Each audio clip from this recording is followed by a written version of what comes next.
Temos um aulão agora aqui. Agradecendo a presença do nosso outro chefe aqui, Dr. João Alves. Veio falar especificamente de linfadenectomia por videolaparoscopia. Na sequência, uma aula de câncer de cólon. Um aulão para se aproveitar. Então, quem tiver tímido, não quiser falar no microfone e tirar as dúvidas, pode mandar mensagem que depois eu leio no final, tá bom? Mas é importante esclarecer as dúvidas, porque a gente tem aqui um mestre para nos auxiliar. Muito obrigada pela presença mais uma vez. Bom dia. Obrigado a todos. Vamos lá. Eu já participo um pouco com vocês aqui, então eu conheço uma boa parte. Eu faço parte aí da equipe do Dr. Renato Lupinassi, né? E faço a parte de cirurgia oncológica aí do grupo. A gente trabalha aqui no São Luís já há alguns anos, nem sei quantos são, 6, 7 anos, mais no São Luís Morumbi e um pouco aqui no São Luís Jabaquara, né? Vocês conhecem o Nicastro, a Dirce, o Maurício, né? Todo o grupo nosso, a Camille que vai vir. Então, vocês deram esse tema de linfadenectomia um pouco mais na vídeo, que vocês têm mais prática. Eu pensei em dividir com a Camille para ficar um pouco mais didático e não ficar muito cansativo uma pessoa só. Então eu vou fazer uma parte meio introdutória, dando uma ideia geral do que é uma linfadenese, da importância da linfadenectomia, e a Camille vai focar mais na parte do cólon. A gente pensou em focar um pouco mais na parte do cólon, porque é o que tem mais, né? É o que é mais frequente. E eu falo um pouco do estômago também, que é uma linfadenese interessante, tá? E vou falar de uma forma geral, conceitos e tudo mais. Eu faço cirurgia oncológica, o Dr. Armando também é do grupo ali da cirurgia oncológica, um setor da cirurgia oncológica dentro da cirurgia geral do servidor estadual. Nosso chefe lá, o Francisco Fará, acho que ele deu aula para vocês aqui, o Kiko, né?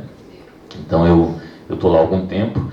E eu participo de outro grupo nesses 3 hospitais, que é o grupo do Rafael de Paula. Nesse grupo é um grupo mais focado em cirurgia oncológica, nesses hospitais privados e em outros hospitais privados também, mas basicamente são esses lugares. Então vamos lá. Já não funcionou aqui o negócio, hein? Se puder, por favor. Foi. Acho que agora foi. Eu talvez tenha que apontar para lá, né? E não para o... Tá bom. Então vamos lá. O princípio básico do tratamento do câncer, só para a gente conversar um pouco, parece umas coisas meio filosóficas, mas chega num momento, às vezes, na cirurgia, que as pessoas se perguntam, e é você mesmo se pergunta, e às vezes uma pessoa que está operando com você pergunta, se vale a pena fazer aquela cirurgia, se vale a pena fazer a linfadenectomia, se aquilo não está extenso demais, será que o doente vai aguentar, será que aquilo compensa, será que aquilo não é muito mais invenção do cirurgião, que gosta de ver o negócio todo bonito, do que vale a pena mesmo.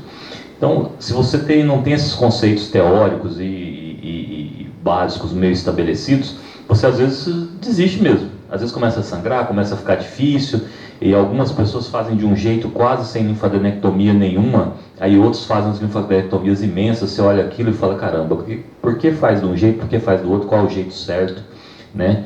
Então, é o mesmo princípio de tudo no câncer, né? É uma coisa meio básica, a gente sempre quer e pensa, a nossa vontade é que o paciente se cure, e a gente quer trabalhar para isso. Infelizmente, a gente sabe que alguns pacientes a gente não consegue isso, alguns a gente até consegue. Dependendo do tumor, isso pode ser a maioria, dependendo do tumor, isso pode ser a minoria, mas a linfadenectomia entra nessa ideia. A gente está fazendo um passo a mais nesse sentido de cura. A gente vai discutir isso um pouco mais, se realmente ela faz isso, né? Alguns pacientes não se curam, mas aumentam o tempo de vida, né? Aumentam o tempo livre de doença, aumentam a sobrevida. Isso já é um bom caminho, já é um bom passo, é uma coisa importante para a gente também. Alguns não curam, não aumentam a sobrevida, mas a gente pensa neles em termos de qualidade de vida. E eu vou falar, e eu defendo um pouco isso, a linfadenectomia é muito importante, é um dos pontos fundamentais da linfadenectomia, essa qualidade de vida. A recidiva linfonodal nos leitos neoplásicos, de uma forma geral, atrapalham muito a qualidade de vida do doente.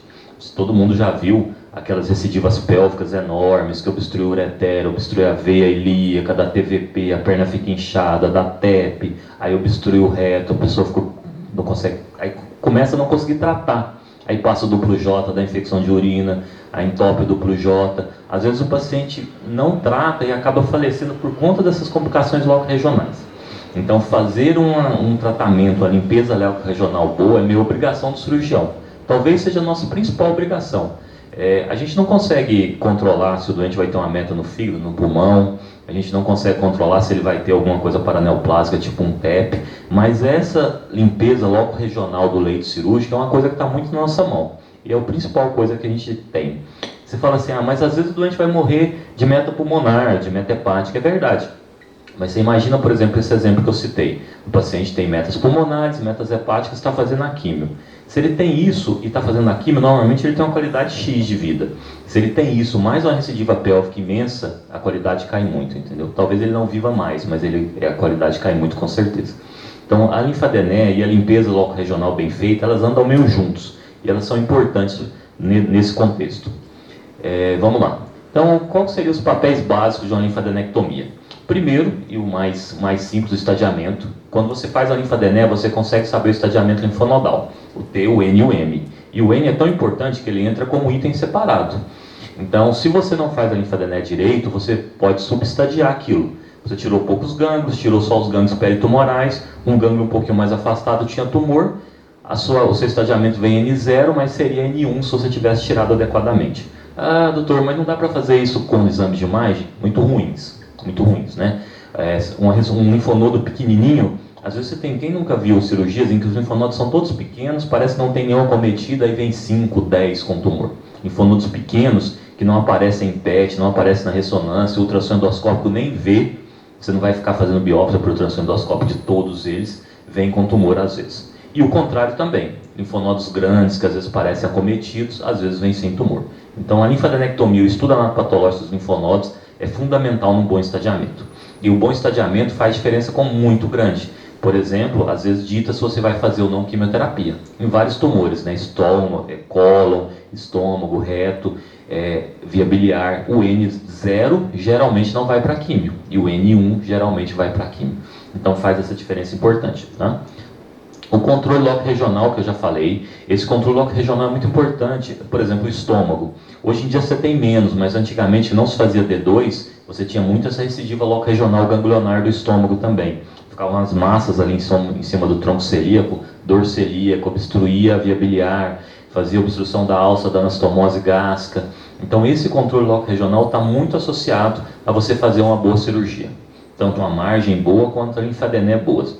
E vocês já têm uma certa experiência, veem várias pessoas operarem, e vocês percebem que as duas coisas andam meio juntas. Não necessariamente são a mesma coisa, mas normalmente pessoas fazem linfadenés melhores, se preocupam mais em limpar um pouco mais, são as mesmas pessoas que conseguem dar margens melhores. Mesmo porque às vezes o plano que você entra quando faz a linfadené, ele é mais aberto, ele é mais amplo e você consegue limpar mais o tumor. Então as pessoas que geralmente não gostam das linfadenés, geralmente têm margens radiais e distais menores, e o contrário é verdade. E aí as coisas indo mal, você tem muitas recidivas loco-regionais, tanto recidiva na anastomose, quanto recidiva no meso, quanto gânglios próximos, quanto implantes, o leito cirúrgico. Isso geralmente não é uma técnica adequada que foi feita. Tá? A gente consegue curar o doente fazendo a linfadenectomia? Ou aumentar a chance do doente curar fazendo a linfadenectomia? Essa é uma pergunta interessante. O estômago, isso é muito bem estudado. Talvez, e o que mais parece, é que em doentes com baixas metástases linfonodais a gente faz isso. A gente consegue aumentar a chance de cura fazendo a linfadenectomia. Então imagina assim, um doente é N0, você não sabe isso, você tem lá o neo gástrico ou o neo de cólon. E aí você faz a imagem, parece um T3, T4, você fez o neoadjuvância ou não fez e foi operar. Aí você opera, tira aquele monte de linfonodos, veio um N0, todos negativos. Para que serviu o seu linfadené? Basicamente para estadiar, certo?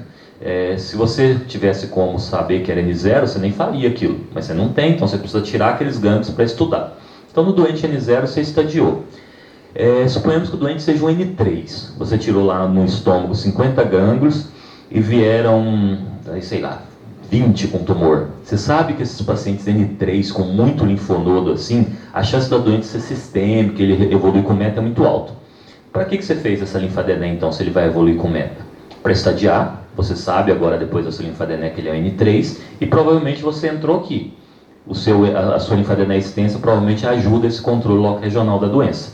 Diminui a chance de voltar aquelas massas, aqueles blocos linfonodais. No paciente especificamente que é N1, pelo menos no estômago a gente tem isso bem documentado, você aumenta a chance de cura do paciente. Aquele paciente que tem 2, 3, 4, no máximo 5 linfonodos positivos, parece que fazer uma linfadenese D2 às vezes faz diferença entre o doente ficar livre da doença ou não. Por exemplo, às vezes ele tinha uns 2 gânglios na cadeia 3, peri pequena curvatura, e tinha um gânglio lá no tronco celíaco positivo. Se você fizesse um D1, você deixaria aquele um gânglio para a situação que você está vivendo, tá? Mas ela sempre ajuda. No mínimo, ela vai estadiar melhor. E aí, dependendo da situação, ela vai melhorando mais isso aí. Existe uma outra situação das linfadenectomias, que a gente não fala muito, é que ela também entra como tratamento de metástases.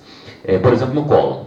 O cólon tem muita metástase, 50% dos doentes vão recidivar. Se tem meta hepática, você faz químio, você responde, são poucas, você tira as metas hepáticas. Metas pulmonares, você faz isso no sarcoma, no cólon, no giste. Mas existe isso também na meta linfonodal. Por exemplo, você pega um paciente, vou até mostrar uma imagem dessa, que tem metas linfonodais retoperitoneais isoladas. Um reto, por exemplo. Ele não tem meta hepática, ele não tem meta pulmonar, mas ele tem meta linfonodal só. Ele também é classificado como oligometastático. E depois de uma químio, se ele for um bom respondedor, você pode fazer linfadené como um tratamento da metástase. Isso existe também. Não era uma linfadené de princípio para aquele tumor, mas como um tratamento daquele sítio único de metástase, você pode indicar linfadenectomia em algum momento. Então você tem essa função também da linfadené, tá bom? Vamos lá. Existem alguns conceitozinhos, linfadené de princípio, de necessidade e oportunidade. São termos um pouco antigos, mas às vezes vocês veem aparecer. De princípio seria isso, a princípio você acha que o doente é N0, você não tem nenhum linfonodo aumentado, mas você faz a linfadené porque o padrão da cirurgia é fazer linfadené porque você estudou e sabe que tem muita meta linfonodal, que você precisa estudar aquele doente. Então isso é uma linfadené de princípio, tá? Um paciente que clinicamente, radiologicamente é N0, mas é o padrão você fazer a linfadené. A de necessidade seria, por exemplo, um reto que você já sabe que tem uns linfonodos aumentados na raiz da mesentérica inferior. Você precisa tirar, para você fazer uma cirurgia R0, você tem que fazer aquela linfadené, você já sabe que tem gânglios. E de oportunidade, são situações em que, por exemplo, vou até mostrar um aqui também, você tem um tumor no reto peritônio, grande. E para acessar o tumor, para limpar bem o reto peritônio, você precisa tirar também os linfonodos. Você tem massas tumorais que não necessariamente não precisam de linfadené, mas em cima do leito da linfadené. Então, por exemplo, você tem um sarcoma em cima da região inguinal. Para você fazer uma cirurgia adequada, para você expor os vasos, você já faz a linfadené junto. Isso seria de oportunidade, tá? O padrão D0, D1, D2, D3 é um nome que se usa muito, principalmente para estômago, um pouco para cólon. Isso aí não tem muita padronização do que seria cada um. Basicamente, cada órgão muda um pouco a definição, mas basicamente é assim. A D0 é quando você não se preocupa, não faz linfadené nenhuma. A linfadené mínima seria D1. A D1, eles descrevem como você tirando os linfonodos mais próximos do tumor. Tem alguns lugares que falam até 3 centímetros do tumor. Então, por exemplo, no estômago, você tirar da pequena, da grande curvatura, é um D1. O D2 seria mais ou menos você tirar todos os linfonodos de todas as artérias que irrigam, que são para aquele órgão. Isso seria um D2. Eu vou mostrar isso aqui no estômago, no cólon. O D3 seria você tirar linfonodos que já são de artérias de lugares que já são de outros órgãos. Obviamente próximo daquele que você está operando, mas já são de outros órgãos. Na maioria das classificações, quando eu falo em D3, eu estou falando já em metas linfonodais. Por exemplo, no estômago seria D3 um linfonodo reto peritoneal, no cólon seria D3 um linfonodo reto peritoneal, obturatório, alguma coisa assim. Já seriam metas linfonodais e às vezes eu estendo para esses leitos porque eu quero também tratar a meta. São situações muito específicas, vou mostrar um pouquinho também. Em que tipos de linfadené existem? Existe um monte, né? Cervical, as linfadenés do pescoço, tórax, mediastino, axilar, muito usado na mama, reto peritoneal, essas aqui são mais pra gente, né?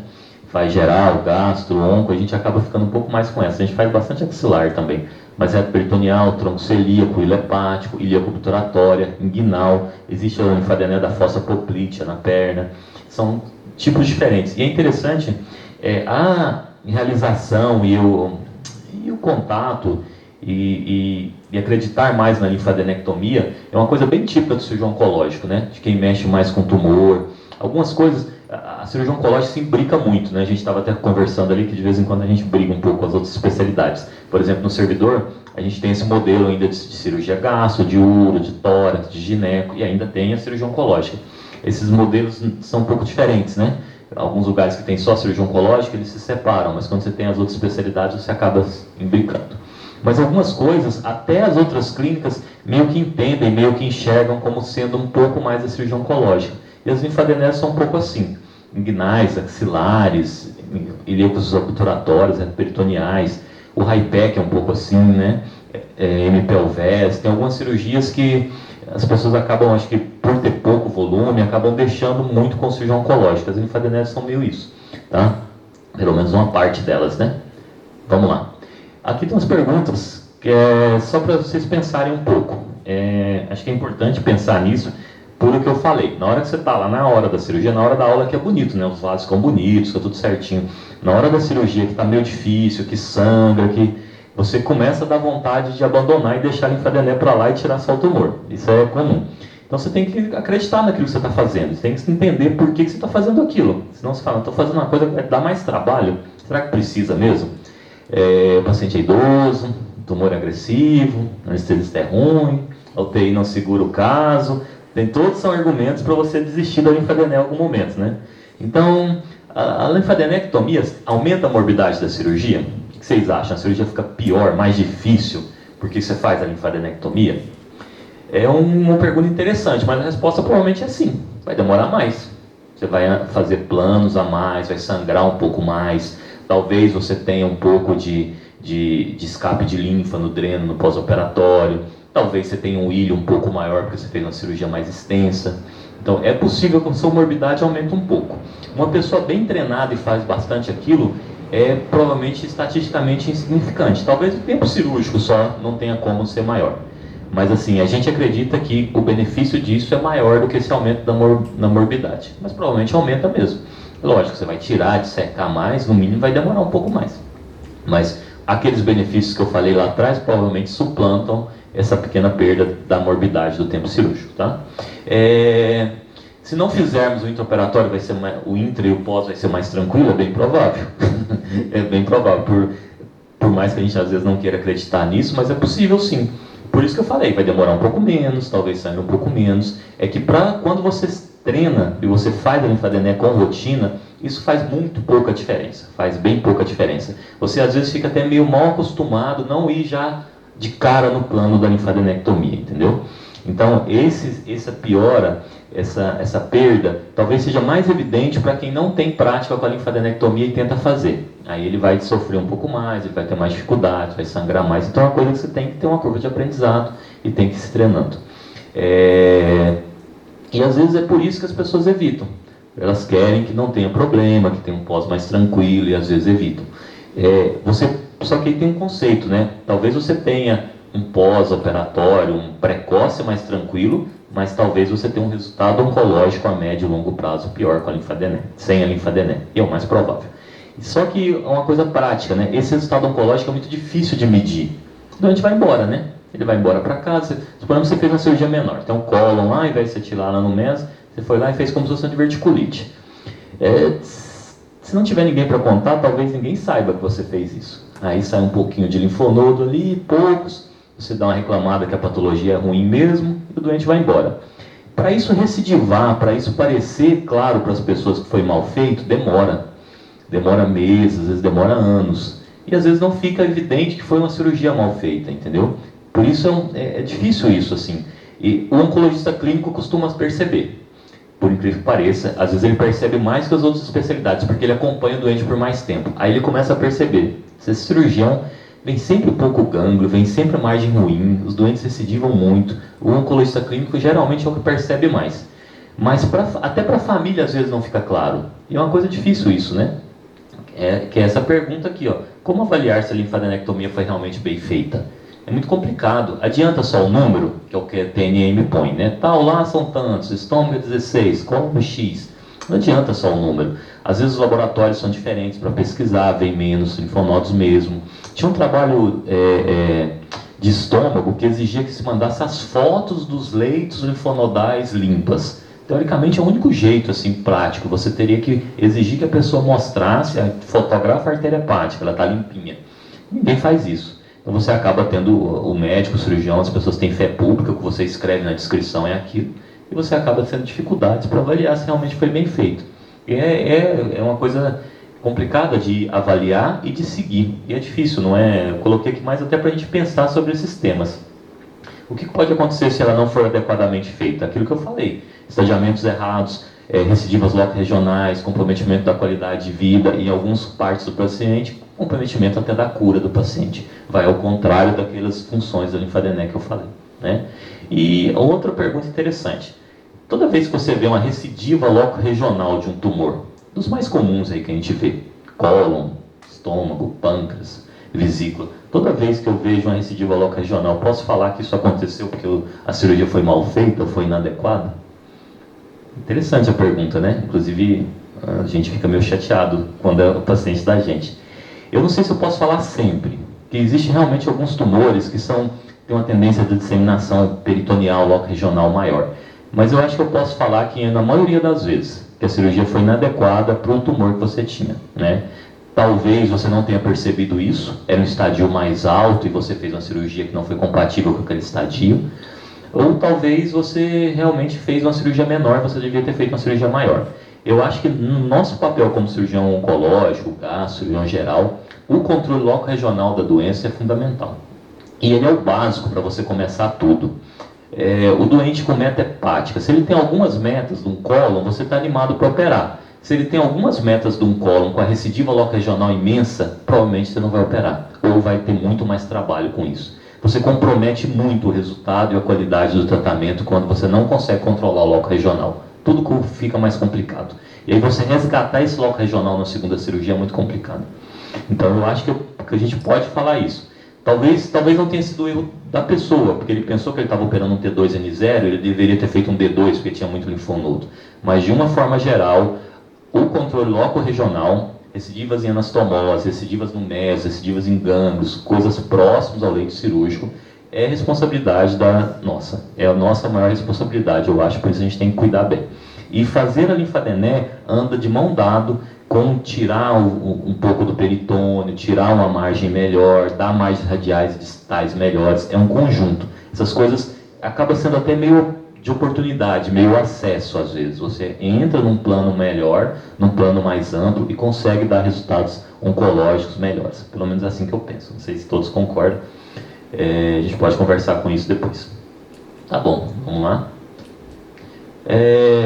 Linfadenectomia. Quais tipos de tumores exigem ou pedem linfadenectomias? As linhagens epiteliais, quase todas, né? E é uma variação de tipos de linfadenectomias, mas os adenocarcinomas, os tumores derivados dos endotélios, geralmente têm uma tendência de disseminação linfonodal importante. Alguns tumores do ectoderma, né? Os tumores da pele, Merkel, melanoma, geralmente também têm uma disseminação linfonodal importante. Os tumores do mesoderma, os sarcomas, não, né? O comum do sarcoma é ter disseminação por pulmão, às vezes alguns hepáticos, mas raramente linfonodal. Bastante recidiva regional, né? Alguns subtipos específicos pedem avaliações linfonodais de imagem, às vezes alguma biópsia, o linfangiosarcoma, hemangiosarcoma, tem umas 4 ou 5 subtipos que podem dar meta linfonodal. Mas de uma forma grosseira, geral, os sarcomas não pedem linfadenectomias, né? Vamos lá. Então, várias especialidades, tem vários tipos de linfadenectomia. Eu vou tentar passar rapidinho por algumas. Algumas não são muito da nossa área, então cabeça e pescoço, não sei se vocês vão ter alguma aula sobre isso, mas eu não vou falar praticamente nada. Tireoide dá muita metalinfonodal, tumor papilífero, todos os tumores ali, o sexo de cabeça e pescoço dão, e em algum grau, em algum momento, às vezes pedem linfadenectomias associadas ao tratamento do tumor. Tórax, né? Pulmão, esôfago torácico, exige às vezes algumas linfadenectomias também, mas também não vai ser o nosso foco hoje. A linfadenectomia axilar eu também deixei um pouco de lado, foquei mais na parte perigástrica, periabdominal, mas a linfadenectomia axilar é uma linfadenectomia muito feita, diminuiu um pouco as indicações de mama, mas a gente faz muito a linfadenectomia axilar para mama e para tumores, principalmente aqui melanomas, Merkel ou às vezes alguns sarcomas do membro superior, e vem também para a região axilar a parte torácica, né? A parte do tórax, parte do dorso. Normalmente a linha do umbigo é a T10, né? Acima dessa linha umbilical do T10, do umbigo para cima tende a drenar para a axila, do umbigo para baixo tende a drenar para a região inguinal. Não é sempre, mas é mais ou menos isso. Então, coisas da parede abdominal alta, do tórax, do dorso, geralmente vão para a axila. Então, também a gente não vai falar muito sobre isso hoje, vamos falar outras coisas. A linfadenia inguinal já vou falar um pouquinho, porque ela já entra em alguns tipos de tumor, tipo canal anal, vulva, e também as coisas ali meio igual ao membro superior. A parte da perna, do membro inferior, uma parte do períneo, né? Mas ela já entra um pouquinho das doenças que já são mais abdominais, pélvicas, né? Então a linfadenectomia inguinal, vou falar um pouquinho. A linfadenectomia inguinal é feita aqui obedecendo esse triângulo, né? Triângulo de Scarpa. Aqui o sartório, aqui o adutor longo e aqui o ligamento inguinal. E os elementos da região inguinal principais, a veia é a mais medial delas, né? A artéria fica no meio, o nervo fica lateralizado. Aqui estão os slides que são cortesia aqui do professor Armando. Ele tem bastante experiência nisso aí. Então aqui, por exemplo, até trouxe para mostrar, é um sarcoma dele. Um sarcoma recidivado na coxa direita. Foi uma terceira recidiva, se não me engano, doutor Armando, se o senhor lembrar melhor o caso. Então você percebe que sarcomas indiferenciados, recidivados várias vezes, podem dar disseminação linfonodal. Então a massa principal e os linfonodos, vistos aqui na ressonância, né? Então, quando o exame de imagem mostra a massa, você já faz um esvaziamento meio de necessidade. Você precisa tirar esses linfonodos. É uma coisa básica da cirurgia, você fazer uma cirurgia R0. Pelo menos tirar toda a doença macroscópica, no mínimo R1, né? Toda a doença macroscópica visível. Não faz sentido nenhum você saber que tem uma coisa ali e, no mínimo, não biopsiar, não ressecar aquilo, nem que seja para estadiamento, né? Então, vamos lá. Doutor Armando. Aqui ele acaba, não sei se eu posso chamar isso de oportunidade também, acho que não, porque a lesão era mais embaixo. A de oportunidade, se isso aqui fosse em cima da região inguinal, aí você teria aquela necessidade, aquela oportunidade de tirar os linfonodos. Aí vai. Foi. A musculatura, né? Sartório. Aqui ficou um pouco mais amplo, porque ele tirou também o sarcoma primário da coxa, né? Interessante aqui os vasos, né? Conseguiu preservar a safena, nem sempre dá. A veia, a artéria, e aqui é mais difícil de ver, mas aqui é o nervo. Aqui o empurrado, aqui o sartório. Aqui um pouquinho mais de perto, né? A veia safena, veia femoral, artéria femoral e aqui o nervo femoral. Aqui tem, acho que ele até marcou as coisas aqui para facilitar. Aqui o anel inguinal externo, ligamento inguinal, né? Aqui o sartório está empurrado. Então isso é esvaziamento. Um passo importante é sempre você cobrir os vasos ilíacos, os vasos femorais, na verdade, né? Ilíaco-femorais, a transição é ali o ligamento inguinal. É comum, às vezes, você ter problemas com esse retalho de pele.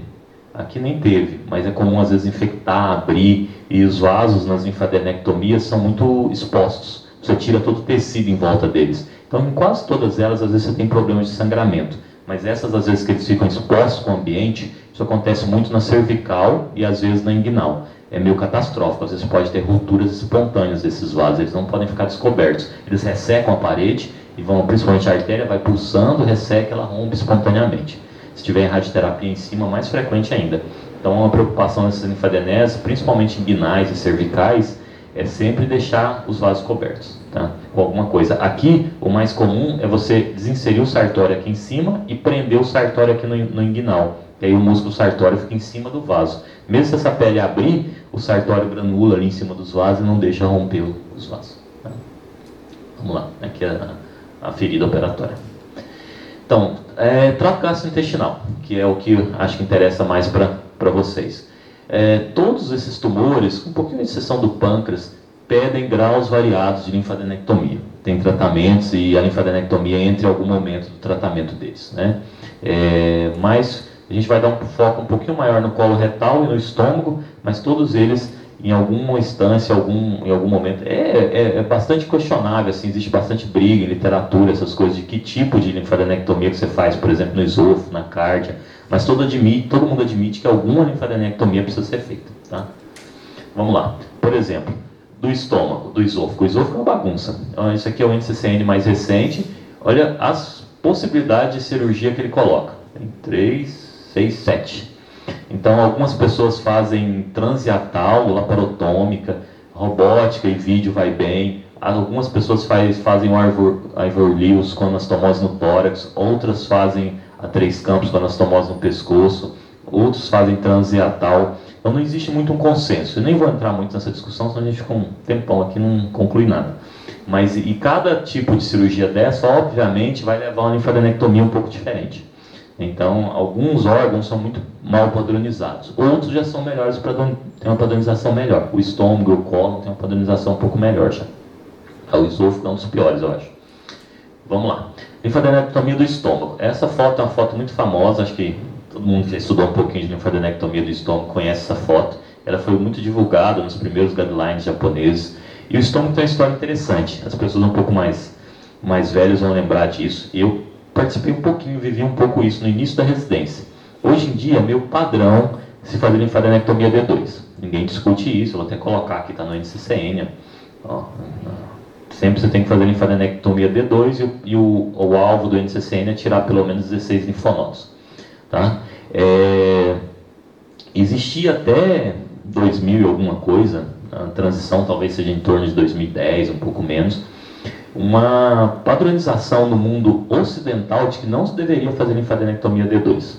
Os japoneses já faziam há muito tempo, eles acreditavam nisso fortemente. O que seria o D2 aqui? Eu vou falar um pouquinho, não vou ficar repetindo muito esses números, mas basicamente o D1 é tirar os linfonodos próximos do estômago. Por exemplo, 1 e 2 são os pericárdicos, direito e esquerdo. O 3 é pequena curvatura, o 4 é a grande curvatura. O 5 é a artéria gástrica direita, o 6 é a gástrica epiploica da direita. Esse é o D1. É o D1 mais ou menos, né? Porque se o tumor for distal, o 1 e o 2 já não são D1. Então varia para piorar um pouco isso. Se for um tumor distal são alguns números, se for um tumor proximal são outros números. Aí o D2 vai pegar os troncos arteriais. Tronco celíaco, artéria hepática, artéria gástrica esquerda, artéria esplênica, hilo esplênico, né? O 10 aqui é hilo esplênico, o 11 é artéria esplênica, o 8 é artéria hepática, o 12 é hilo hepático, 12B é parte biliar do hilo, P portal, 12A da artéria, né? 9 tronco celíaco, 7 gástrica esquerda. Então esses seria o D2. Não se fazia basicamente o D1. Os protocolos americanos falavam isso. Depois de fazer isso, o padrão era fazer radioquimioterapia depois. Acho que até que tinha que fazer rádio mesmo, porque os linfonodos ficavam lá, era um jeito de tratá-los, né? E tinha esses estudos, tinha um estudo holandês famoso que não mostrou benefício por causa de alguns problemas, e isso foi lentamente mudando, e hoje em dia as pessoas acreditam. E eu via muito, e hoje não tem muito mais, essas recidivas linfonodais no andar superior. Eram muito comuns. Ficava uma massa ali em cima do tronco celíaco, do pâncreas, dava dor, obstruía a via biliar, e principalmente na gastrectotal invadia a alça, que subia e obstruía a via alimentar. Então, a linfadenectomia no estômago é um exemplo de como progredir, como foi essa padronização, principalmente por causa dos orientais. É um tumor importante para eles, eles têm muito, eles estudaram e preconizaram muito isso e exportaram essa experiência deles para a gente. E hoje o nosso padrão é fazer essas linfadenectomias. Agora, de novo, né, quem avalia, né? D2 deve ter um monte de jeito, cada um faz meio de um jeito, mas tenta seguir meio uma padronização, isso já é uma coisa importante, já é um passo. Então, olha para vocês verem como é importante o status linfonodal. Provavelmente esses pacientes N1 são aqueles que têm uma chance maior de serem curados com a D2. É aquilo que a gente já conversou um pouco, não vou repetir mais. De novo a foto, né? É bem interessante. Parece difícil, mas com o tempo você acaba se acostumando e conseguindo entender. Então, isso seria o D1, né? Para um HC total, para um tumor de corpo, por exemplo, isso aqui seria D1. Próximo da cárdia do lado direito, cárdia esquerdo, pequena curvatura, grande curvatura, gástrica direita, gástrica epiploica da direita. Para um tumor distal, 1 e 2 são D2. Né? 2 nem é D2, 2 é D3. Mas para um tumor de corpo proximal, todos eles seriam D1. Tá? D2 seria mais quando você tem troncos arteriais. Né? Então, gástrica esquerda é o 7, artéria hepática comum é o 8, o hilo hepático é o 12, o hilo esplênico é o 10, a artéria esplênica é o 11, o tronco celíaco é o 9. Tirar isso aqui seria a mais, D1 mais isso aqui, obviamente, seria o D2. Tá? Às vezes varia também. por exemplo, tumores proximais lá do cárdia, o hilo não entra, o hilo hepático não entra. Existem umas pequenas variações quando o tumor é proximal ou distal. Tá? Então, por exemplo, essa foto com um pouquinho borrada, mas aqui é a artéria hepática, aqui a artéria hepática comum, aqui a artéria hepática própria, a artéria hepática gastrodenal. Acho que tem uma foto um pouquinho melhor. Aqui uma peça, né? Então é normal na gastreia com esvaziamento você tirar todo o aumento, tirar a bursa aumental geralmente e tirar aqui você vê que não é só a pequena curvatura, né? Tem um bloco, uma quantidade de linfonodos juntos ali a mais na pequena curvatura. Então lá na peça, só para relembrar, 3 e 4, pequena curvatura, grande curvatura, hilo esplênico, aqui os paracárdicos direito, o paracárdico esquerdo não entra. Então 7 gástrica esquerda, 9 tronco celíaco, 8 artéria hepática, aqui o duodeno, então 5 a gástrica direita, 6 gástrica hepática da direita, seria mais ou menos isso. Tá? Algumas perguntas da linfadenectomia do estômago. A gente sempre faz a colestectomia, também questionável. A maioria das pessoas faz. Para que você faz a colestectomia? Não está doente, o tumor é no estômago? Você manipula muito ali, né? Você tira toda a inervação, você corta o vácuo, você tira a inervação do hilo hepático, geralmente, na maioria das vezes, principalmente na HC subtotal. Existe um risco ali da lesão da artéria cística. Então, é meio consenso que existe uma chance meio alta de complicações biliares no futuro, e a maioria das pessoas faz a colestectomia associada quando você faz o esvaziamento no D2, tá? Mas a maioria dos consensos coloca que é opcional. Se faz se quiser, não existe muito uma padronização.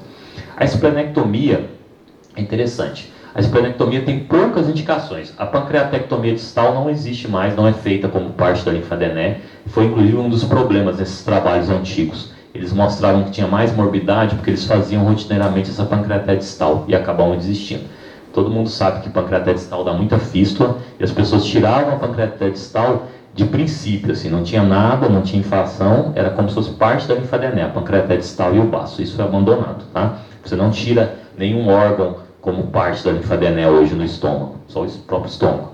Você tira o baço em algumas situações muito específicas, por exemplo, acho que eu tenho uma peça aqui. Aqui tirou o baço, tá vendo? Fez uma gastrite subtotal e tirou o baço. Por que você tira o baço? Tem umas 2 ou 3 situações específicas. Quando ele estiver invadido diretamente, mas isso é meio óbvio e não é muito pela linfadené, por ser um T4, mas quando você tem um acometimento grosseiro da grande curvatura, quando você tem tumor grosseiramente aqui próximo dos gástricos curtos, linfonodos grosseiramente acometidos no hilo esplênico, aí você melhora a linfadené tirando o baço. Então essa infiltração aqui por exemplo, é uma gastrite total que foi tirado do baço. Aqui a gente consegue identificar as estruturas. Aqui está a ogiva no esôfago, aqui os pilares, aqui está vendo os vasos esplênicos, o cotoquinho da artéria esplênica ligada, aqui é o pâncreas meio rodado para cá, que são os vasos esplênicos, tá vendo? Aqui a adrenal, quando você faz boas linfadenés, às vezes a adrenal expõe aqui, aparece. O tronco celíaco, aqui é o cotoquinho da gástrica esquerda, a artéria hepática comum, né? Ela está puxada aqui, aí ela vem para cá, aqui a porta e aqui a veia biliar, né? Aqui o coto duodenal. Então, nesse caso, a gente tirou o baço porque tinha uma linite com a infiltração muito grosseira do fundo gástrico, da região dos gástricos curtos. Quando isso acontece, você faz a esplenectomia para melhorar a sua linfadené, é a única exceção, tá bom? Vamos lá. Lá no servidor, quem gosta muito das cirurgias laparoscópicas de estômago é o Adriano Corona. Ele faz bastante. A gente tem feito rotineiramente lá as gastreias com esvaziamentos laparoscópicos. Então aqui ele está dissecando o hilo hepático. O hilo é a parte mais crítica da cirurgia, quando é necessário. Ele não tirou a vesícula ainda. No início ele não estava tirando, agora a gente convenceu, ele está tirando em todas. Aqui ele está tentando, aqui ele cortou o duodeno já, o coto duodenal. Ali ele está cortando a gástrica direita. Então é bem factível fazer a gastrectomia com esvaziamento laparoscópico ou robótico. Ficam cirurgias bacanas, são cirurgias boas. Acho que ainda alguns grupos carecem de uma padronização melhor, mas de uma forma geral provavelmente deve ser o futuro, o esvaziamento nos tumores mais precoces, ser feito laparoscópico no estômago, tá? Então aqui você está vendo ele mexendo no hilo hepático. Mesmo porque acho que é uma evolução de todo o conjunto, né? Houve uma evolução muito grande da cirurgia bariátrica, então a cirurgia gástrica esofágica, ela é muito robótica, é muito laparoscópica, muito minimamente invasiva. Então acho que é uma parte importante. Aqui acho que ele mostra o leito também de uma gastreia, aqui o coto esofágico, meio parecido com aquele que eu mostrei. Aqui a gástrica esquerda com um hemoloque, né? Aqui a artéria hepática, aqui o hilo. Acho que é o mesmo leito daquela cirurgia anterior. Tá? Então acho que é bem. A porta aparece embaixo aqui. Fica bem limpo ali, principalmente a parte dos vasos, né? Os linfonodos geralmente andam junto com os vasos, né? Acho que ele fala alguma coisa aqui, vamos ver se ele vai descrevendo. Deixei de propósito só para citar o nome dele. Aqui é a cólica média. Certo? E aqui, ó, a artéria. Aqui é gastrodenal. A gastrodenal vem, a gastrocólica de direita chega nela. Você tem que ver todos os vasos, né? Aqui via biliar. A zona do linfonodo 12, limpa. Ligadura da gástrica direita, bem na origem, né? A raiz da hepática. E hepática trófica. A hepática comum esvaziada. Aqui a esplênica saindo. A esplênica, o tronco cilíaco. Gástrica esquerda. E aqui é a gástrica esquerda. O gástrica subtotal, vocês estão vendo um cotinho ali. Ó, os pilares, o pilar da direita, tudo esqueletizado, com esvaziamento do linfonodo 1, ó. Tá vendo? Aqueles gânglios ali perto do esôfago são retirados. Ele não mostra tão bem, mas a gastrocólica esquerda fica um pouco mais para cá. Esses vídeos e fotos que eu peguei, todos são lá do servidor. Pedi pro pessoal, cada um mandou um pouco. Eu sou um pouco ruim de documentações e de organização dessas coisas. Então eu acabei juntando um pouco a nossa experiência lá. Aqui acho que também ele mostra um outro leito cirúrgico. Agora está filmado. Vamos lá, outra vez. Ó, o coto duodenal, aqui é o pâncreas, a gastrodenal visível. A gastrocólica da direita estava aqui, aquele hemoloque. Via biliar aqui ficou um pouco mais limpo, né? Hepática própria.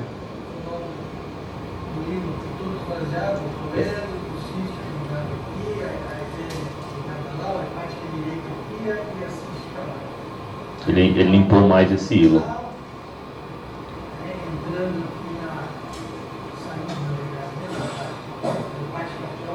Hepática comum, ele trocou os nomes.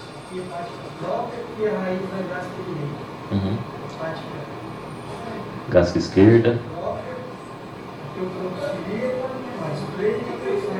Esplênica sai pra cá. A esplênica fazendo a volta aqui de novo. Não.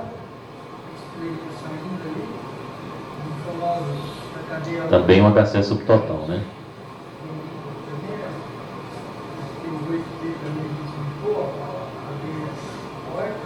A porta atrás aqui fica visível, né?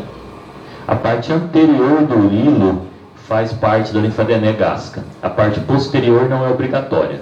Então o 12A e o 12B são obrigatórios. A parte posterior portal não é obrigatória. Essa parte do hilo é mais chata, é mais difícil de fazer. Mas com um bom treinamento, acho que junta a habilidade da bariátrica com a habilidade da cirurgia oncológica, dá para fazer bem. Acho que é bem factível. E o pessoal tem feito rotineiramente. A gente até demorou um pouco para começar, mas nos últimos 2, 3 anos praticamente não se tem feito mais abertas a parte do estômago. É só quando são tumores muito volumosos, T4, né? Isso é uma contraindicação basal sempre para a laparoscopia. Né? Vamos lá. Outros tipos de linfadenema. Uma linfadenema bem chatinha, e a gente às vezes não pensa nisso, né? Como é que você faz a linfadenema na neoplasia de Delgado? Aonde você vai, né? Por exemplo, essa foto aqui é um caso meio recente. Ele tinha um bloco linfonodal e tinha uma lesão neuroendócrina pequena no jejum proximal. Então a gente tem que tirar toda essa parte linfonodal e a lesão do jejum. Não existe uma poderização muito clara, mas teoricamente você tem que entrar um pouco na raiz ali do meso, da mesentérica superior, e limpar um pouco aquela mesentérica, aquela raiz. Não sei se vai dar para ver muito bem na foto, mas foi o que a gente fez. Você vai limpando todo esse tecido, às vezes fazendo meio que você vai no estômago, preservando o vaso e tirando o tecido na raiz dos vasos, né? Isso é importante, principalmente no tumor neuroendócrino, ele tende a dar muita metalinfonodal também. O adenocarcinoma de Delgado, são tumores meio incomuns, mas também pedem pequenas linfadeneses. Mas não existe uma padronização, até que nível você vai nisso, né?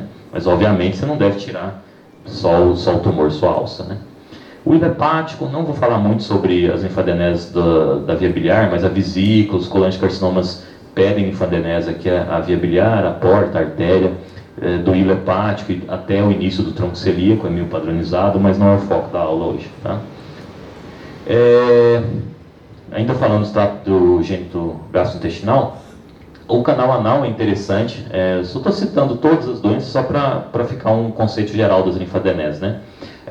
O canal anal é interessante, ele tem indicação inclusive de linfadenese inguinais às vezes, né? Então o canal anal, o tumor de canal anal, quando recidiva, às vezes além de recidivar no ânus, no reto e precisar da decisão do mesorreto, obviamente, você pode associar ou junto com a excisão do mesorreto ou separado esvaziamentos inguinais. É meio parecido com a vulva, com o pênis, né? São tumores do períneo ali, eles têm uma tendência a disseminar para a região inguinal.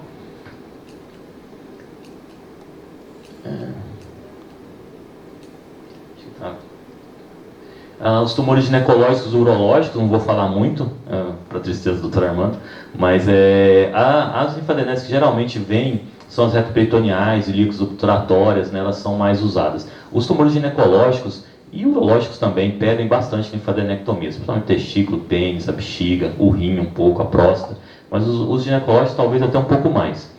Tem algumas coisas interessantes que eu queria falar sobre esses tumores, vou falar para vocês. Essa aqui, deixa eu passar o vídeo, depois eu falo. São Rodolfo, um R4 que acabou ano passado falando. Retoperitoneal.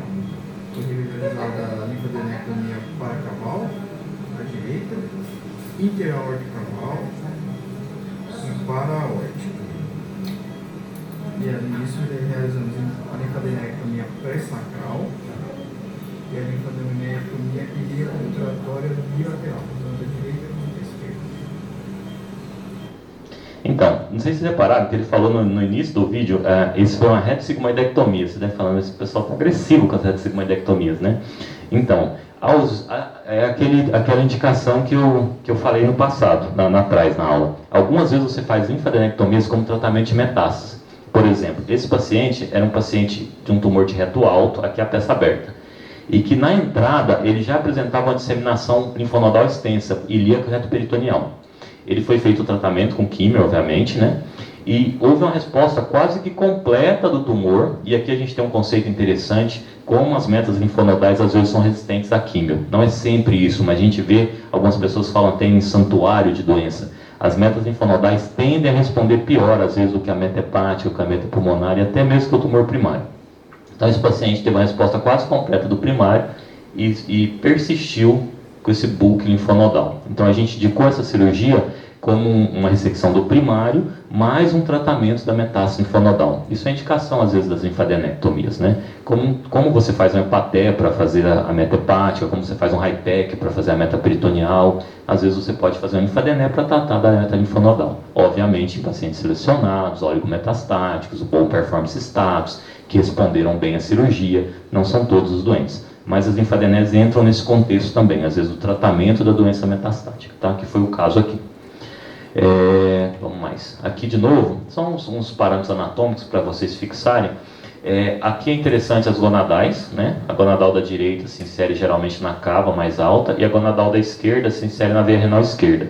É por isso que a linfadené, principalmente nos tumores ginecológicos, geralmente acaba nesse nível, que é o nível onde as gonadais se inserem, né? Não sei se já se perguntaram, mas por que para aqui não sobe mais um pouquinho, né? Nos ginecológicos você tem essa explicação, você padroniza até o nível das gonadais. E no colo, nesses outros, é porque anatomicamente é melhor, é mais padronizado você fazer. Existe como fazer a linfadené retoperitoneal acima desse nível? Existe também. Você tem que subir ali, fazer um cocker, soltar o estômago, mas você já não tem, por exemplo, o paracaval direito entra para o fígado, o paraórtico aqui já não fica tão visível porque tem adrenal, o intercavaórtico você consegue. Mas geralmente quando a gente fala de linfadenectomias retoperitoneais, a gente fala até esse nível. E para alguns tumores é uma padronização até meio aleatória. Para os ginecológicos é mais por conta da altura das gonadais. Para os coloproctológicos, às vezes algumas pessoas argumentam você fazer só até a altura da mesentérica inferior, né? Então você tem 3 grupos linfonodais aqui. Você tem o paracaval, que fica à direita da cava aqui. Você tem o intercava aórtico, aqui é o ligamento da coluna anterior, e você tem o paraórtico. E você limpa esses três níveis, isso é o reto peritônio. Pré-sacral, né? E aí você tem as ilíacas obturatórias de cá. Vou mostrar um pouquinho mais. Essa linfadené é muito feita na parte ginecológica, por exemplo, tumor de ovário, quando você indica linfadené, e às vezes no tumor de endométrio você faz essa linfadenectomia. Ovário. Ovário é interessante. Cada tumor é de um jeito, né? O ovário geralmente se indica linfadenectomia. Se indica linfadenectomia nos estadios 1A até 2A. Então, nos estádios mais precoces e intermediários, você indica como tratamento e como estadiamento. O estadio mais alto, que é o 3B, que tem muita carcinomatose, já é meio discutível. Ele já não coloca para você fazer a linfadenectomia padrão. Ele fala só para você fazer como se fosse o debooking. Se tiver metas linfonodais, linfonodos aumentados, você faz. Se não, você poderia não fazer. Coisa meio questionável, mas é interessante que cada tumor é de um jeito. Cada tumor tem uma padronização. Coloquei algumas coisinhas aqui. Às vezes a gente tem uns probleminhas com variações anatômicas nesses leitos de linfadenese. Tem que tomar muito cuidado. Só alguns pontos. Está vendo aqui que interessante? Ela vinha uma veia ilíaca, aí ela bifurca e junta como se fosse 2 veias ilíacas. Bem estranho. Isso aqui era um ovário. A linfadené de um ovário. Também é mais ou menos recente. Aqui, olha que lado que está a cava. Está até um tilt na mente. A cava está do outro lado. Ó. Não sei se deu para reparar. Ontem, semana passada, tinha um que tinha 2 cavas. Eu não tirei foto. A ilíaca desse lado subia. Aí a ilíaca desse lado subia de cá, aí juntava com a renal, e depois que as duas juntaram com a renal, elas se emendavam lá em cima. Então você pode ter variações. O gastro, a parte alta do estômago, do pâncreas, da via biliar, tem mais. Tem que ficar mais atento, analisar antes. Aqui não é tão frequente, mas às vezes você tem os ureteres, às vezes você tem 2, você acha um, fica tranquilo, corta o outro. Porque às vezes você tem duplicidade, né? Então você tem que tomar um pouco de cuidado. Hoje em dia com a imagem, você tem que ver um pouquinho melhor isso, né? Você consegue identificar essas coisas um pouco melhores. Aqui, ó, lombares muito grandes, às vezes são um problema. Às vezes, acessórias para o rim, você tem que ficar atento, que às vezes sangram, né? A artéria renal, às vezes ela é um pouco mais baixa do que o original, e você quer limpar embaixo da veia, você às vezes lesa a artéria renal de um lado ou do outro, aqui no meio é mais perigoso. Às vezes você vai puxando o linfonodo, a artéria vem fazendo uma tenda e você acaba cortando ela e tem que ficar implantando, dando ponto, e às vezes até isquemia o rim. Então são alguns detalhes. É uma cirurgia que a mesentérica inferior geralmente se preserva quase sempre, né? Que você tem que ter uma certa prática para fazer. Como toda cirurgia é um pouco maior, né? Não tem muito jeito, uma curva de aprendizado. Às vezes você acaba tendo coisas urológicas associadas. Aqui, por exemplo, a gente ressecou o ureter junto, e parte da bexiga era um tumor de reto sigmoide muito grande. Às vezes, no reto sigmoide, por exemplo, talvez a Camille fale um pouco disso, a linfadenese é até meio estratégica. Por exemplo, você tem um tumor de reto sigmoide enorme encostado nessa parede lateral esquerda.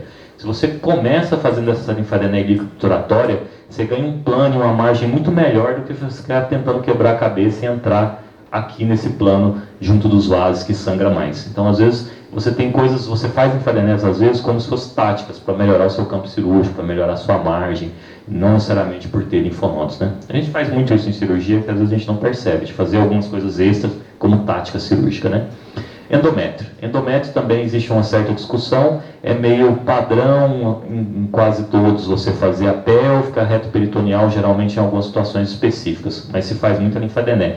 O endométrio é um tumor muito bom, vocês gostam muito da minimamente invasiva, para vídeo, para robótica. Dos ginecológicos talvez seja o melhor. Os tumores geralmente são pequenos, dão sintomas precoces. A linfadenectomia pélvica, ilíaca obturatória é muito bacana de fazer laparoscópica e robótica, o acesso é muito bom. A reto peritoneal dá um pouco mais de trabalho, mas é bem factível também. A posição da câmera é um pouco estranha, você tem que mudar o rack a vídeo, você tem que levantar aqueles folhetos de peritônio para você apresentar o reto peritônio, não é tão fácil. Mas o endométrio talvez seja um dos protótipos, aí, junto com o estômago, de linfadenese, tratamentos minimamente invasivos na oncologia. O ovário é um pouco mais complicado, ele tem muita carcinomatose. E às vezes os laparoscopistas não gostam muito, mas o estadiamento, o inventário da cavidade do peritônio com a laparoscopia tem alguns problemas. Você não vê atrás do fígado, você não vê atrás do baço, você vê muito mal entre os mesos do delgado. Então, a não ser que seja um ovário muito precoce, que você tem certeza que é uma coisa muito pélvica, aí ok, talvez você deixa a peritonea, o tratamento da carcinomatose meio mal feito fazendo laparoscópico. Então, não é indicação tão boa. E um outro tumor que parecia ser uma indicação muito legal, que é o colo do útero, mulheres jovens, elas gostam muito do minimamente invasiva, por mais estranho que pareça, vamos ver para onde vai isso, existe uma padronização do NCCN, categoria 1, falando para você fazer a cirurgia aberta. Por que isso? Houve 2 trabalhos no colo do útero, randomizados, prospectivos, bem conduzidos, que mostraram mais problemas oncológicos na laparoscopia. Recidivas locorregionais, implantes pélvicos, carcinomatose, provavelmente uma técnica não adequada. Isso aqui é uma coisa bem complicada, não sei se vocês têm acesso e mexem com pessoas que fazem colo de útero, as pessoas continuam insistindo em fazer laparoscópico. As mulheres são muito jovens, elas até pedem às vezes, e o cirurgião quer fazer também, mas não é um tumor que está muito bem padronizado para vídeo.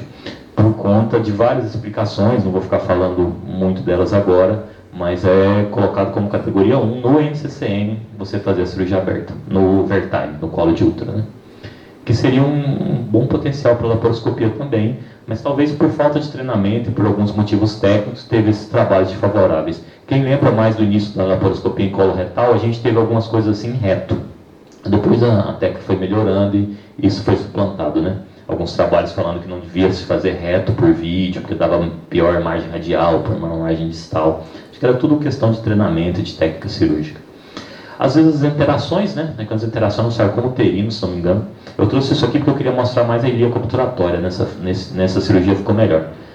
Aqui é a ilíaca obturatória, tá vendo? Aqui é no sarcoma, então eu liguei parte da ilíaca interna, então ficou mais fácil de ver, né? Então a ilíaca externa, a ilíaca interna e aqui a ilíaca comum, a veia e o nervo. O nervo passa bem na fossa obturatória. A ilíaca obturatória também não é das mais difíceis, né? É muito boa para fazer por vídeo, mas você tem que tomar alguns cuidados de sangramento, aqui principalmente o nervo obturatório, tem alguns parâmetrozinhos, né? O nervo obturatório é o seu parâmetro inferior. Então, ela geralmente se associa, né? Quando você faz uma, às vezes você faz só ilíaca, às vezes faz ilíaca obturatória. Aqui é o resultado final da desinteração pélvica total. Linfadenese de oportunidade, né? Aqui é uma linfadenectomia de oportunidade. O paciente tinha um tumor na cava, grande, infiltrava a cava, encostava no rim, um tumor meio estranho radiologicamente. Aí fizemos o Cocker, levantamos o duodeno, ficou a bolota lá na cava. Aí você, para ressecar isso, é até meio estratégico você entrar no plano da linfadenese. Limpar a aorta, limpar os gânglios. Isso é uma linfadenectomia de oportunidade. Você não precisaria um sarcoma, mas como ele está em cima do leito linfonodal, você tira junto com o bloco linfonodal para melhorar sua margem, melhorar seu plano. Por exemplo, esse paciente aqui. É mesentérica inferior, a cava, aqui era o leito, a aorta, desculpe, aqui era o leito da cava, né? Ela ficou ligada, ó. Aqui ela é grampeada, logo acima das ilíacas, e aqui ela é grampeada nas renais. Aqui é a renal esquerda, ó, bem junto da renal. Aqui é a cava, aqui é a renal direita. Aqui é a artéria renal direita passando aqui. Tá? Então isso é uma linfadenectomia de oportunidade que a gente chama. Pâncreas e pele ampulares, não sei se compensa falar muito, talvez isso só para citar. Então, no gastrointestinal, acho que é o pior tumor para fazer linfadenese, é o que menos tem valor, é o que menos a gente se importa, assim, não sei se é certo falar se importa, mas é o que menos tem benefício. É um tumor tão ruim, tão agressivo, a gente mal consegue dar uma margem boa nos vasos, no processo uncinado. Então nenhum trabalho mostrou grandes diferenças da linfadenectomia no pâncreas. É óbvio que um D1 mínimo deve ser feito, dos gânglios peritumorais, mas nunca se conseguiu provar benefício de D2 de linfadenese mais extensas. Ele falha muito rápido, sistêmico, e o loco regional mais problemático não são os linfonodos, é a margem do uncinado, a margem dos vasos. Então, se você olhar aqui o NCCN, o que ele recomenda para o tumor de papila, por exemplo, ele fica falando muito mais para você ser cuidadoso, onde ele fala aqui nos vasos, ó, adquirir uma imobilização completa da via porta, da via mesentérica superior, do processo uncinado, esqueletizar a parede lateral e posterior da artéria mesentérica superior, levando a adventícia junto para maximizar essa margem radial. Então o problema maior dele é tanto sistêmico quanto isso. Ele mal cita os linfonodos, fala em algum lugar aqui para fazer os linfonodos peritumorais também, como se fosse um D1 só. Acho que eu trouxe mais para isso. Aqui é um leito de uma GDP, né? Aqui acho que estava mostrando a artéria hepática direita anômala. Artéria hepática esquerda, veia porta, pâncreas cortado. O andar superior dá muito, né? Tumor de papila. Acho que é isso. Peça de GDP também. Acho que eu tinha falado aqui uma outra peça. Acho que é isso. Acabei. Já falei bastante, deixa a Camille falar um pouquinho. Eu acho que se vocês quiserem, vocês podiam, se quiser, perguntar, falar alguma coisa nesse momento, porque senão a Camille fala e depois a gente esquece, não sei. Vocês podiam... Tem alguma dúvida, gente? A aula foi bem completa. Alguém queria, da experiência que teve, alguma coisa que já viu, gostaria de aproveitar e perguntar? O chefe está aqui. Ok. A ideia foi mais dar uma noção geral de linfodenectomia, da importância dela, de todas as funções e importâncias. Fala, doutor Armando. Nós trabalhamos juntos, aliás, uma nova geração aí que eu estou aprendendo com eles.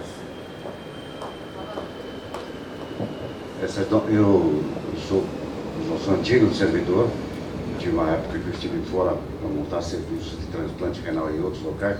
Eu fiz oncologia geral e oncologia e transplante. E toda essa parte de reto peritônio é muito interessante, de sarcomas de reto peritônio é muito interessante. Como eu estava falando, eu estou voltando para o servidor e hoje eu estou aprendendo com esse pessoal mais jovens. Quem sabe um dia aprenda com vocês alguma coisa que eu também não consegui acompanhar. Eu queria só aproveitar e dizer o seguinte, que os sarcomas, geralmente eles são muito difíceis de dar metástase, da metástase linfonodal. A possibilidade, geralmente, o que acontece é em torno de 6% dos tumores dão essas metástases linfáticas. Então, fica estabelecido o seguinte, por exemplo, nos tumores periféricos, os sarcomas não peritoneais nem metastases, os tumores periféricos, você faz o seguinte, como ele mostrou aquele sarcoma próximo da coxa, quando você está com o sarcoma na área de drenagem linfática, num sítio de drenagem linfática, você obrigatoriamente acaba fazendo a linfadenectomia. Se eventualmente ele estiver longe de uma estação ganglionar, você só vai esvaziar a região se eventualmente você tiver linfonodos palpáveis. Mas já vale a pena, porque a gente pode ser pequeno, 6% dos tumores, mas vale a pena você fazer a linfadenectomia. Então, estando em cima da estação ganglionar, você faz a linfadenectomia. Se ele for à distância, se tiver linfonodo palpável, é obrigatório fazer também. Espero o patologista para ver o que vai dar. Tá bom? Um grande abraço.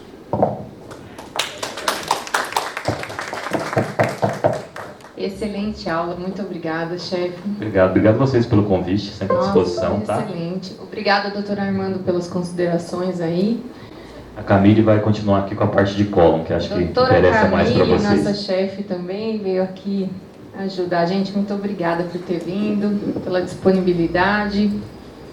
Testa esse microfone e vê se tá. Bom dia a todos. Primeiro, parabenizar o João pela aula. Fica até difícil falar depois do João, né? O João, além de colega de equipe, tem total positividade na minha profissão. Então o João é um grande professor, foi e é um grande professor. Então falar e dividir a aula com o João é uma grande honra. Bom, a mim coube falar sobre linfadenectomias em cólon, então é mais rápido, eu prometo. Eu vou. Um pouco mais rápido, um pouco mais dirigido. Vamos lá. Foi? Se não, eu faço aqui. Bom, para a gente começar a falar em linfadenectomia, só entender um pouco da drenagem linfática do cólon, né? Que é uma coisa que a gente não costuma lembrar muito bem. A gente sempre fala de vascularização, mas a gente não lembra muito bem como é que ocorre a drenagem linfática. O intestino grosso tem na submucosa vasos linfáticos.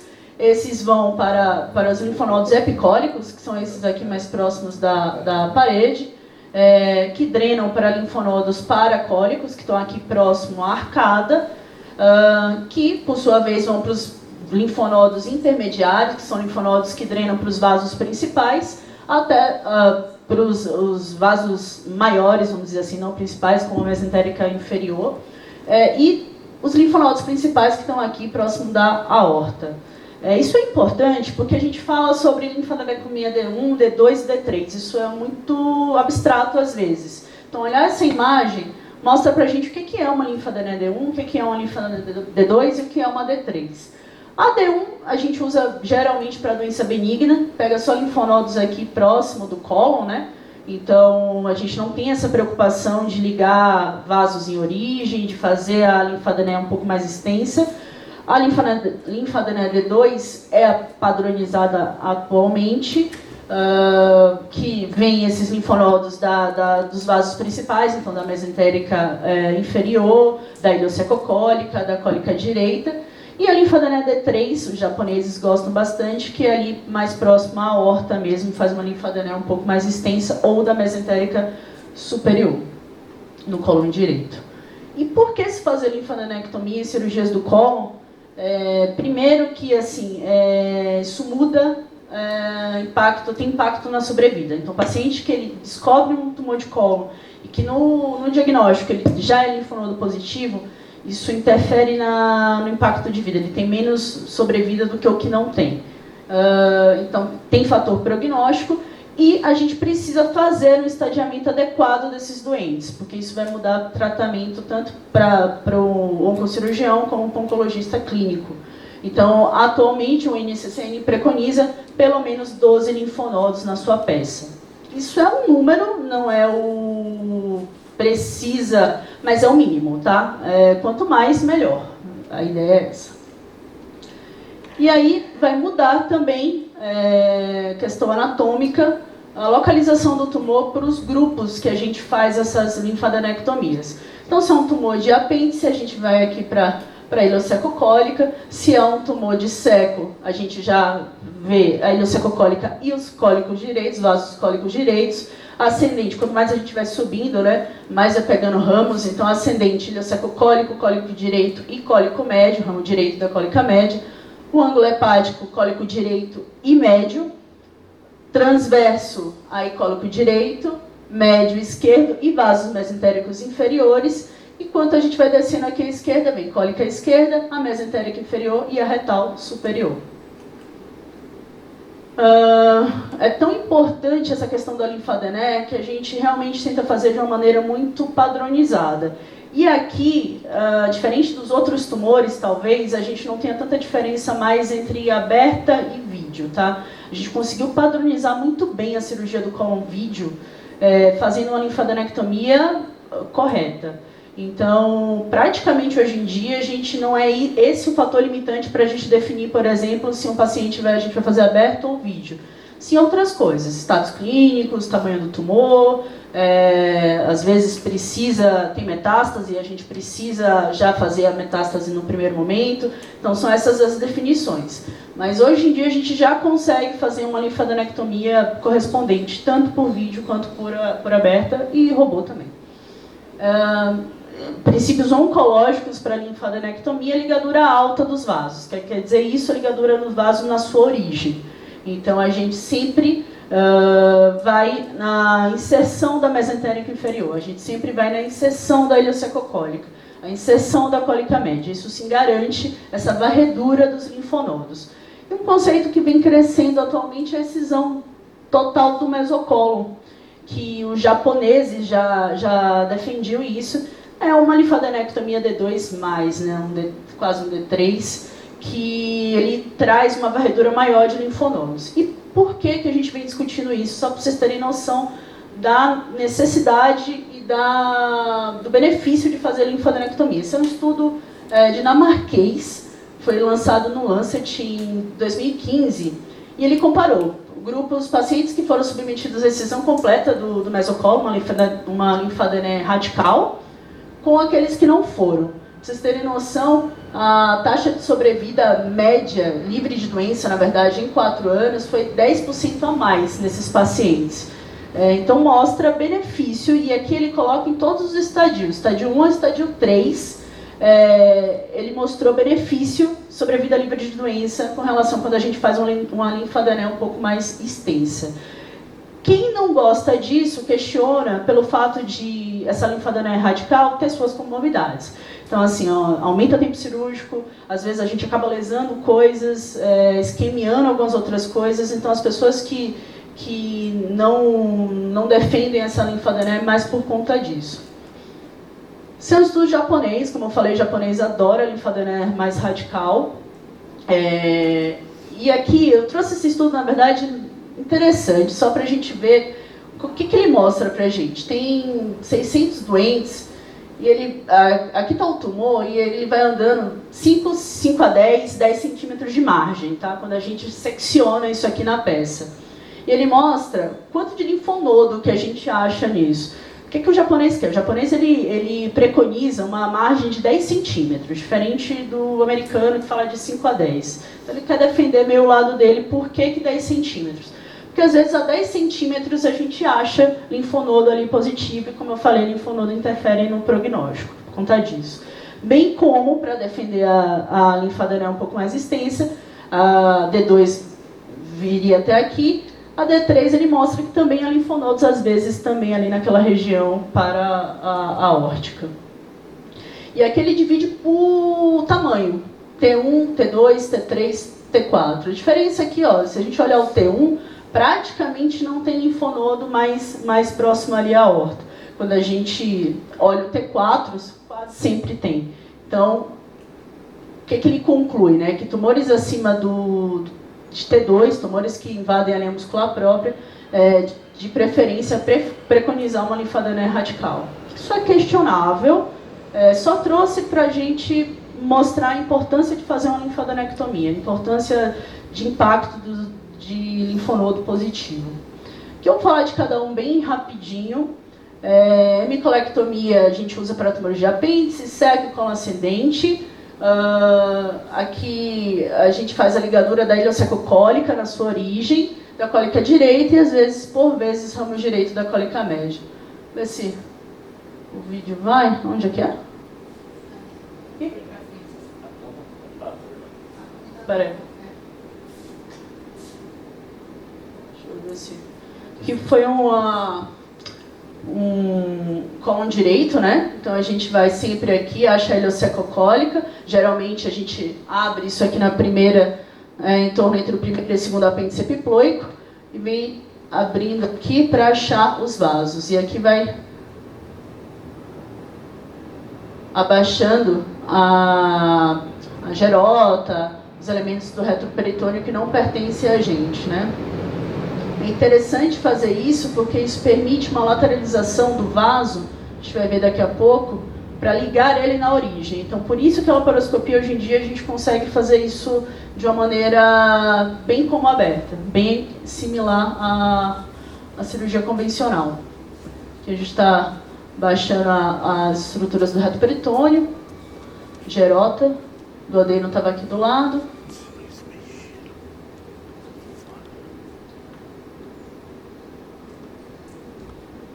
Do adeno aqui, e aí sim a gente vai ligar. Então, se a gente traciona isso lateralmente, aqui está a veia mesentérica superior. Então, a gente consegue ligar esse vaso aqui na origem dela, ligando a ileocecocólica. Atualmente, eu tenho feito um pouco diferente. Eu tentei achar o vídeo da última cirurgia, mas eu não consegui. É uma coisa de equipe, esse negócio de ser bem bagunçado, desorganizado com imagens.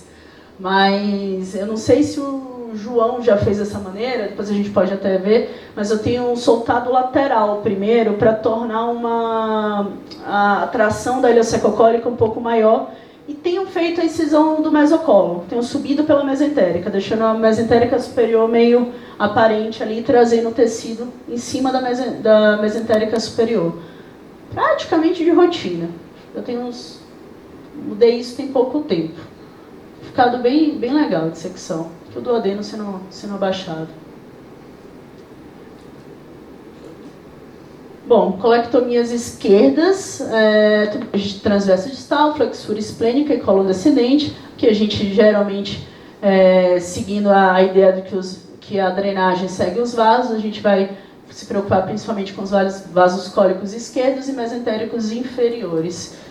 E reto-sigmoidectomia, posição do descendente, sigmoide e vasos também ligando os vasos mesentéricos inferiores na sua origem. Deixa eu ver se vai. Não.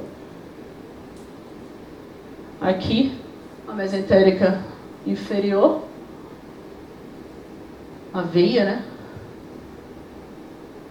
Que é a origem dela, a gente novamente, sempre, inicialmente, começa muito bem padronizado, baixando os elementos do reto peritônio, que isso permite uma maior tração e permite a gente ligar esse vaso na sua origem.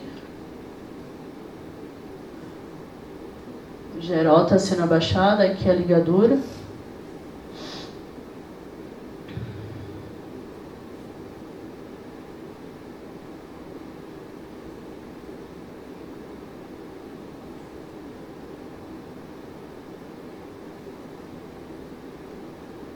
Já aparece o pâncreas, que a gente acaba vendo e também abaixando.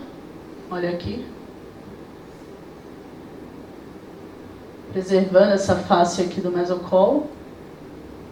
Ali já é retocavidade, ali atrás já é estômago, já é o nosso limite. Para lá já não nos interessa. A gente usa isso para liberar ângulo esplênico e ter uma melhor mobilização do cólon que vai ser anastomosado.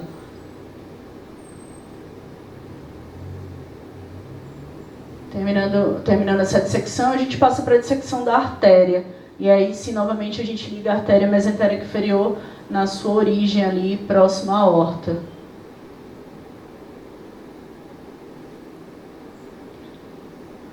Acho que aqui dá até para ver.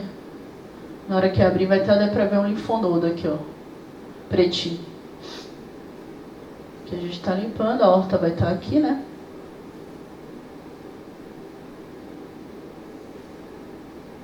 Baixando ainda as estruturas.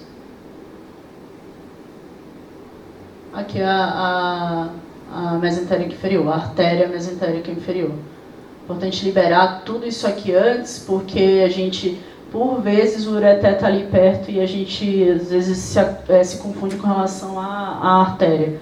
Então, quanto mais a gente baixar e se der para já visualizar o ureter, que é aqui o linfonodo, se der para visualizar o ureter aqui é o ideal. E aqui a aorta e mesentérica inferior. Bom, aqui a peça, o resultado final fica bem bonito, né? Então aqui a ligadura da veia na sua origem e aqui todo o mesocolo com alguns gânglios. E aqui uma peça de uma coléia direita, que aqui a gente vê já foi retirado, né? Aqui a anastomose nova.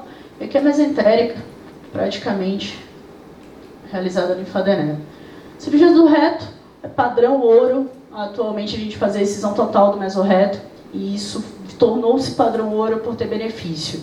Foi visto que o que é o mesorreto? Na verdade é uma face visceral que cobre ali toda a região do reto, embriológico isso. Então a gente entra num plano que a gente consegue tirar ela de uma maneira íntegra. Então se a gente observar, quando a gente fala que fez uma excisão total do mesorreto, esse é o ideal e esse é o padrão de uma peça. Alguns colegas até falam que sempre que você falar que fez, o ideal é que você mostre a peça, porque é um cilindro, então, e completamente sem qualquer dano a essa estrutura. Se tiver qualquer dano, isso pode comprometer a recidiva local. Então, o nosso ideal aqui é uma excisão total com preservação por completa do envelope do mesorreto. E realmente tem benefício com relação principalmente à recidiva local. É isso. Obrigada.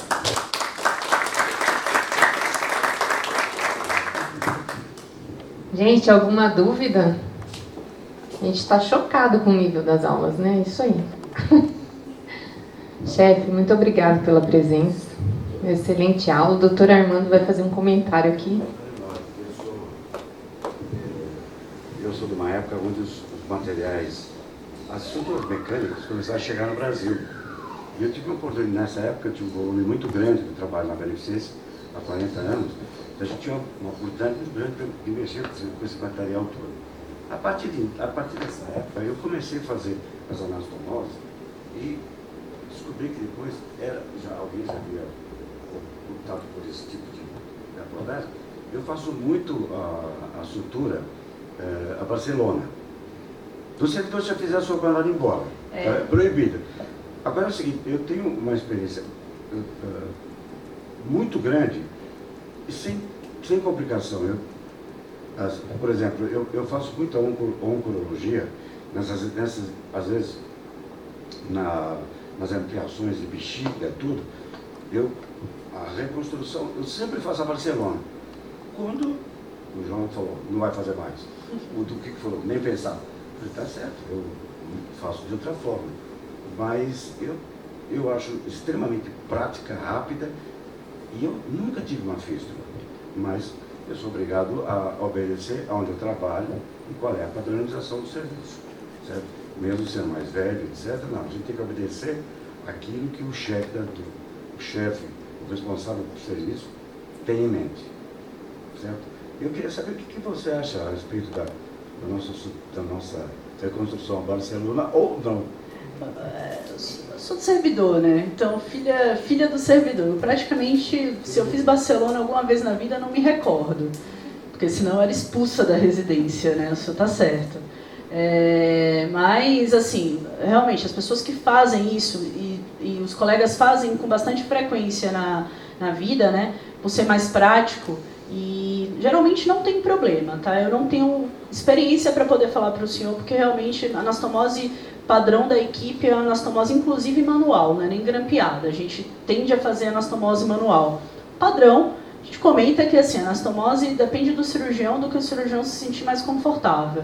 Acho que pelo pouco que li em relação a isso, até porque por não fazer Barcelona, não vou muito atrás de saber diferenças de estudo e tudo mais, mas acho que não tem tanta diferença, apesar de cruzar 2 linhas de grampo. Acho que é o que o cirurgião se sente mais confortável. Por vídeo, mesmo por vídeo, na colectomia direita a gente faz geralmente extracorpórea. Então, bate a peça, abre uma incisão pequena, mediana, geralmente bem pequena, usa esses afastadores que tem atualmente, faz uma incisãozinha ali de 5 centímetros, consegue fazer a anastomose. É meio que padrão da nossa equipe, então por conta disso eu acabo fazendo extracorpórea e geralmente quando é manual. Quem faz extracorpórea geralmente é o padrão ali também bariátrico, né? Aquele que você secciona. Obrigado. Você secciona os dois cotinhos, faz os furos, passa o grampeador e fecha o furo manualmente, né? Eu acho que um problema do Barcelona é que as pessoas às vezes chamam coisas diferentes de Barcelona, doutor Armando. O que inclusive tem alguns trabalhos que mostrou dando mais fístula, eu não sei se o senhor faz assim, algumas pessoas fecham essa brecha com outras grampeadas, não sei se o senhor faz isso. Isso parece dar um encontro de grampos que dá um pouco mais de fístula mesmo.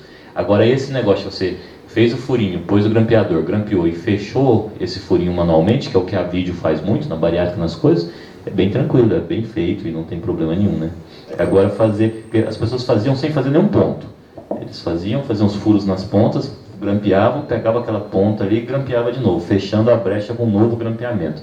Isso a gente não gosta mesmo não. Tende a dar um pouquinho difícil no encontro dos grampos, e tem alguns detalhes técnicos que nem todo mundo... Sabe aquelas coisas que são um pouco mais chatas e que tendem às vezes a dar algum problema. Não sei se o senhor faz essa segunda grampeada. Não, eu utilizo a grampeada para estabelecer o trânsito e a grampeada para fechar as 2 bocas.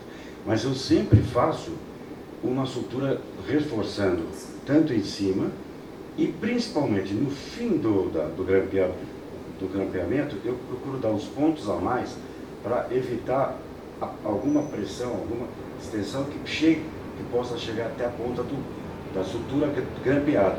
Então eu dou uns pontinhos assim nas 2 alças, seguindo como se fosse o grampeamento. Eu utilizo o Barcelona. Eu fiquei até decepcionado porque eu fiquei 20 anos fora do servidor e voltei. Por isso que eu não encontrei você. E aconteceu o seguinte, eu sempre fiz durante todo esse meu período. Fiquei surpreso de achar no mundo urológico eu não sei falar para o senhor, mas no mundo coloproctológico tem trabalhos mostrando mais fístula. A doutora Bia, inclusive a gente já não fazia, porque a doutora Bia e o Kiko não gostavam, Quando saiu esse trabalho, ela até pôs no grupo, ficou super feliz, eu acho. Para justificar, tem trabalhos mostrando um índice um pouquinho maior de fístula nesse duplo grampeamento. Isso em coisas coloproctológicas. Na parte da uro, já... porque a coloproctológica é uma noção mais diferente. Na uro, a noção mosa muito êntero-êntero, né? Na coloprocto são mais ilhocólicos, às vezes colo-colo, né? Tem as suas diferenças, né? Eu tenho que obedecer o que manda o serviço, não tem conversa. Mas eu estava muito feliz até então. Talvez, se eu tiver uma fístula, com certeza vai ser agora o servidor.